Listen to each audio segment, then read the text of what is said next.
সবার অপেক্ষার অবসান ঘটিয়ে শুভবিবাহ আজকের রিভিউ নিয়ে চলে এসেছি। তো আজকের পর্বে জেঠিমা তো বলছে যে সুধাকে সিঁদুরটা পরিয়ে দেওয়ার জন্য প্রীতম বাবুকে। ডিরেক্ট কোনো নিয়ম কারণ হয়নি, ডিরেক্ট সিঁদুর। তো সুধা বলছে না, আমি এই বিয়েটা করতে পারবো না। মানে তোর এটা 3 নাম্বার বিয়ে, বুঝতে পারছিস? বিয়ে নিয়ে তুই ছেলে খেলা করছিস না?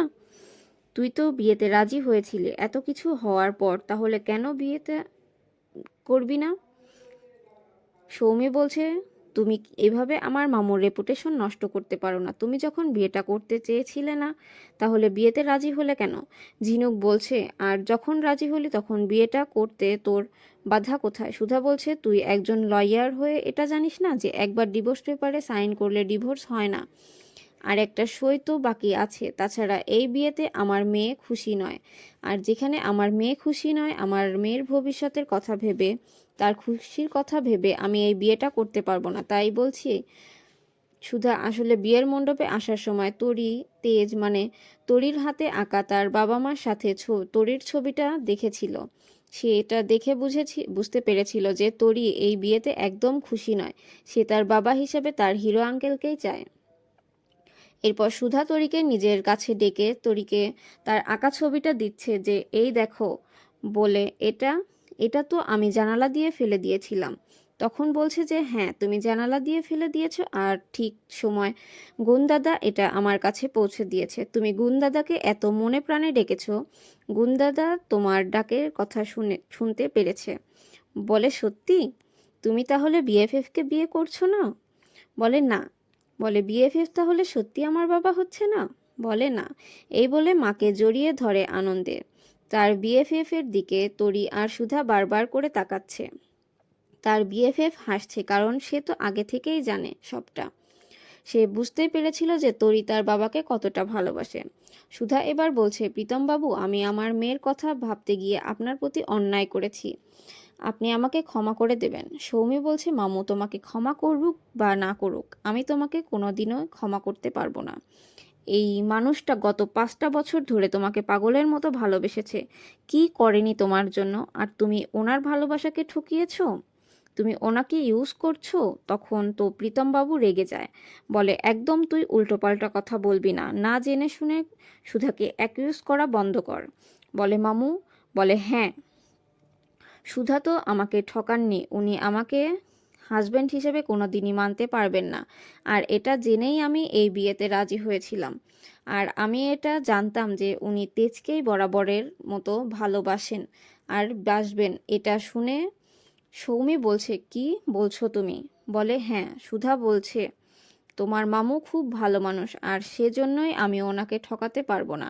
আমি চাই যে উনি ওনার মনের ভালোবাসার মানুষকে খুঁজে পাক, আর তার সাথে সুখে সংসার করুক। আমি ওনাকে যখন ভালোই রাখতে পারবো না, ওনার যত্ন আরতি করতে পারবো না, তাহলে এই বিয়ের মানে কি? তাই বলছে। তো বলছে, কিন্তু এটা এটা কেন রুক্মিণী? তখন সুধা বলছে, কারণ আমি রুক্মিণী নই, আমি সুধাময়ী। রুক্মিণী হচ্ছে প্রীতম বাবুর ভালোবাসা। তিনি রুক্মিণীকে খুব ভালোবাসতেন। 5 বছর আগে একটা অ্যাক্সিডেন্টে রুক্মিণীকে তিনি হারান। আর ঠিক আরেকটা অ্যাক্সিডেন্টে উনি আমাকে পান, আমাকে বাঁচান, আর আমাকে সেই রুক্মিণীর নাম দেন। রুক্মিণীর পরিচয়ে আমার একটা নতুন জীবন গড়ে তোলেন। আর আমিও আমার অতীতটাকে ভুলে যেতে চেয়েছিলাম, সেই কারণে আমি রুক্মিণীর পরিচয়ে নিজেকে তৈরি করে ফেলি, আর একটা নতুন পরিচয় আমি নিজের জীবনটা শুরু করি। কিন্তু আমি তো সুধাময়ী, আমি তো প্রীতম বাবুকে নই, আমি তো বরাবর অন্য কাউকে ভালোবাসি। তেজ কিন্তু সবটা দাঁড়িয়ে চুপচাপ শুনছে, আর খুব খুশিও। সুধা প্রীতমকে হাত জোর করে অনেক ধন্যবাদ জানাচ্ছে, যে প্রীতম বাবুকে অনেক ধন্যবাদ, উনি আমার পাশে সেই সময় ছিলেন যেই সময় আমার পাশে কেউ ছিল না। প্রীতম বলছে, দিয়েছেন তো, আপনিও আমাকে অনেক, আমার জীবনে রুক্মিণীর নামটা ফিরিয়ে দিয়েছেন। রুক্মিণী নামে আমাকে বাঁচার উৎসাহটা ফিরিয়ে দিয়েছেন, আর তরির মতো একটা মিষ্টি বেস্ট ফ্রেন্ড দিয়েছেন। কই তরি? এই বলে এই বলে তরি তার বিএফএফ এর কাছে দৌড়ে আসে। তরিকে বলছে, জানো না তরি, যে বেস্ট ফ্রেন্ডরা কখনো একে অপরকে কষ্ট দেয় না। বলছে, তাই? আমি তরির কথা মানে ভেবে এই বিয়েটা ক্যান্সেল করলাম। তেজ এবার মনে মনে বলছে, আমি তো তাহলে এতদিন ধরে প্রীতমবাবুকে ভুল বুঝেছি। প্রীতমবাবু তো কখনোই সুধাকে আমার কাছ থেকে কেড়ে নিতে চায়নি। সমুদ্র বলছে, দেখলি তো দাদা, তোর কাছে থেকে বৌদিকে কেউ কেড়ে নিতে পারবে না। ঝিনুক বলছে সুধাকে, তুই তাহলে তোর সাথে হয়ে যাওয়া অন্যায়গুলো ভুলে যাবি? বলে, ভুলবো কেন? তখন তেজ আসে, বলে, সুধা, আমি আর কোনো কিছু মনে রাখতে চাই না, আমি তোমাকে সব কিছু ভুলিয়ে দেব। তাই বলছি, এর জন্য আমাকে কি করতে হবে বলো, আমি সব কিছু করব। তোমার জন্য তরিকেও নিজের মেয়ের পরিচয় দেব আমি। তাই বলছে সুধা, আমি আপনাকে সেদিনই ক্ষমা করব যেদিন আপনি এটা চাপানোর দায়িত্ব নয়, নিজের কর্তব্য বলে মনে করবেন। কারণ তেজের মনে আজও এই ডাউটটা আছে যে তরি তার মেয়ে নয়।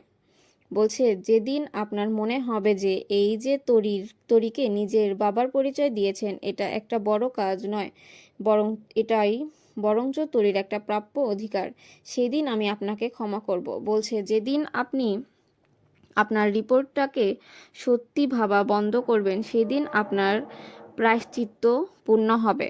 বলছে, তাহলে কি তুই আর বসু তুমি আর বসু পরিবারে ফিরবে না? বলছে, না দোয়েল, আমি আজই বসু মল্লিক বাড়িতে ফিরে যাব, না হলে মিস্টার বসু মল্লিকের প্রায়শ্চিত্ত শুরু হবে কি করে? তেজ তখন সুধার যাওয়ার কথা শুনে খুশি আর হাসে। ওদিকে দেখা যাচ্ছে যে পোলা বিছায় বসে ছবি আঁকছে পলো বিছানায় বসে ছবি আঁকছে, আর জ্যোৎস্নাকে তো ইমনরা ওষুধ খাওয়াচ্ছে, সেই ওষুধের নেশার ঘোরে কিন্তু ঘুমাচ্ছে। এরপর পোলো তার মায়ের ছবি আঁকার পর তার মাকে ডেকেই যাচ্ছে, মা মা ওঠো, আমি তোমার ছবি এঁকেছি। ডেকে যাচ্ছে কিন্তু কিছুতেই উঠছে না।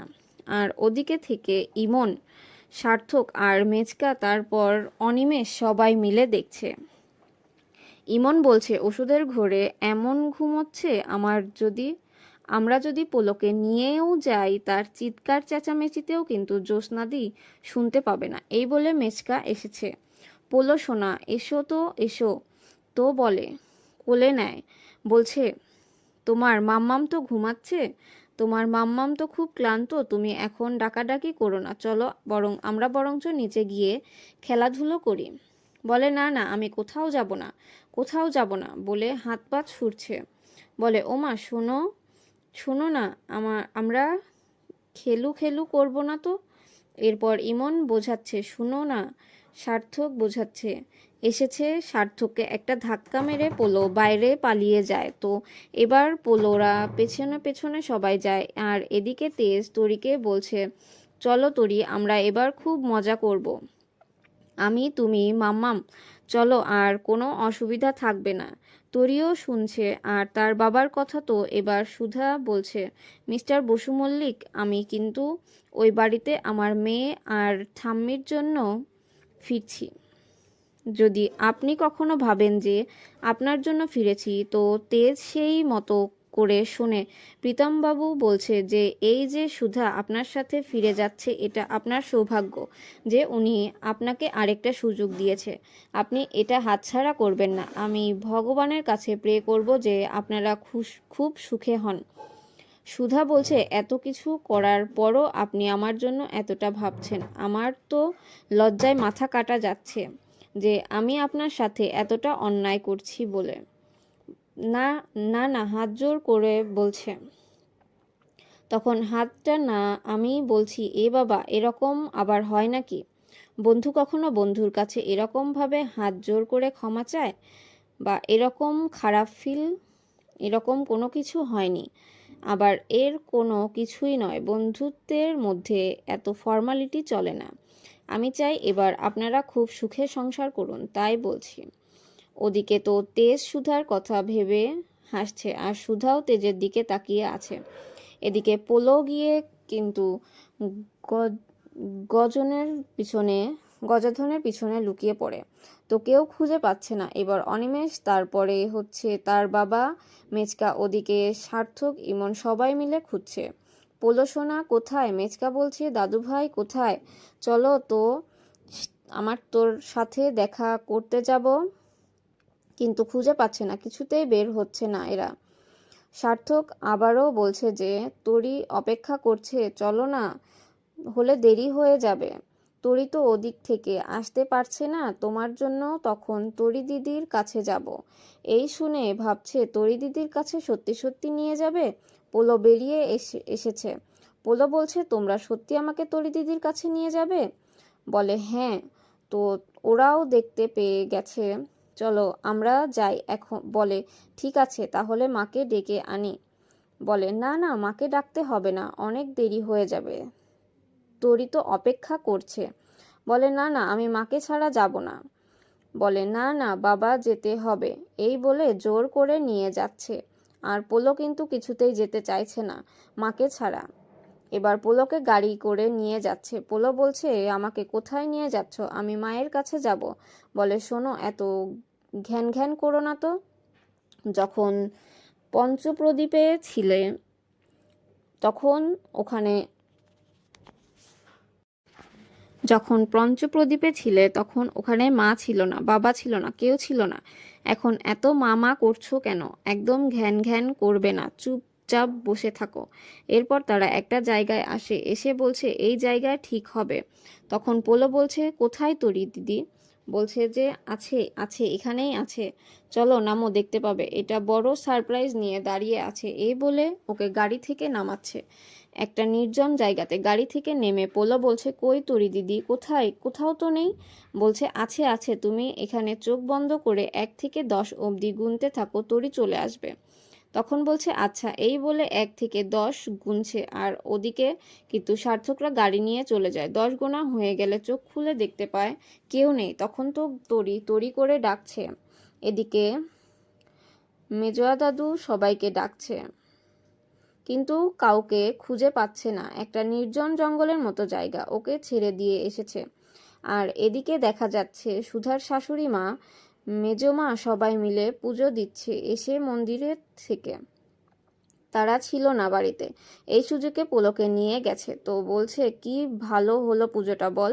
হ্যাঁ, তখন কিন্তু সুধা, তেজ আর তরি ঘরে ঢুকছে। তো তাদেরকে দেখে তো খুশি হয়ে যায়। এবার ঠাম্মি বলে, দাঁড়াও দাঁড়াও। সবাই অবাক হয় আবার ঠাম্মি দাঁড় করাচ্ছে কেন? ঠাম্মি বলছে, এতদিন পর আমার ঘরের লক্ষ্মী ছোট মানে আমার তরিকে নিয়ে বাড়িতে ফিরছে, তো বরণ না করে ঢুকবো নাকি? এই বলে ঠাম্মি বরণ করছে। এদিকে অনিমেষ সুধাদেরকে বাড়িতে ফিরে আসতে দেখে তার বাবাকে ফোন করে বলছে, কাজ হয়েছে বাবা?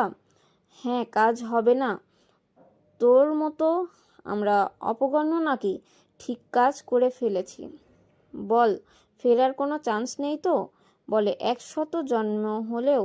এরপর সুধাদের খবর বলছে যে এই বাড়িতে ফিরে এসেছে, তাদেরকে ঘটা করে বরণ করা হচ্ছে। তো ইমনরা, তার বাবারা সবাই অবাক হয়। কি বাবা, সুধা কেন ফিরে এলো? সার্থক বলছে, সেফ রেসপেক্ট, আত্মসম্মান নিয়ে এত বড় বড় বাতলা দিল যে তেজ একবার ডাকাতেই নাকি চলে এলো। মেচকা বলছে, দেখেছো তো, তেজ তো ঠাকুরের সামনে দাঁড়িয়ে হাত জোর করে প্রমাণ করেছে। তাই বলছে যে ছেলেকে খেতে দিলে খেতে আসতে না, নিচে আসতে না, ঠাকুরের সামনে আসতো না, কারোর সাথে ঠিক করে কথা বলতো না। সে এখন জনের সামনে দাঁড়িয়ে হাত জোর করে প্রমাণ করছে। বলছে যে হ্যাঁ, আমি জানতাম যে আমার এই বৌমা ফিরে আসবে, সব ঠিক হয়ে যাবে। তখন তেজের মা বলছে, এরপর ঠাকুরের প্রদীপটা নিভে যাচ্ছে। ঠিক তখনই সুধা প্রদীপটা সামলে নেয় যাতে নিভে না যায়, আর তেজও এসে হাত বাড়িয়ে দেয়। আর এই বলে দুজনকে কিন্তু দেখছে। আর এখানে আজকের পর্ব শেষ হয়ে যায়। এই ছিল আজকের পর্বের রিভিউ। কেমন লাগলো কমেন্ট করে জানাবেন, আর আমাদের চ্যানেলের সাথে থাকবেন। ধন্যবাদ।